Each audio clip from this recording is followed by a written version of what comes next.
have to come up with a week's worth of food out of every month. So I was like, I called my team and I said, how many people have I fed in my lifetime? I didn't know there was 42 million meals. I was like, this is pretty cool. And I was like, what if I fed 50 million people, like my entire lifetime in 1 year? And there was like, what if I did 100 million? What if I fed 1 billion people in 10 years? So that was 7 years ago. Wow. We're at 850 million meals, that's right? Amazing. And I'm gonna hit the billion earlier than what I promised and targeted. And then I've got a sustainable approach.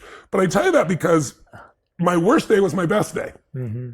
The most painful day, the day where I felt like I'd do the least, where I felt impotent, led me to have new understandings, new skills, new capacities, new drives, new hunger. I mean, would I really be feeding 100 million people a year, 100 million meals a year if I was well fed as a child? Probably not. Mm-hmm. I'd love to believe I'm such a perfect person, but no, I just know what suffering feels like, so I don't want anybody else to suffer, Yeah. So I think sometimes the suffering experiences of our life, if we don't let them crush us, we let them drive us, they actually become the best day in your life. And taking your worst day and making your best day is a beautiful target for anybody.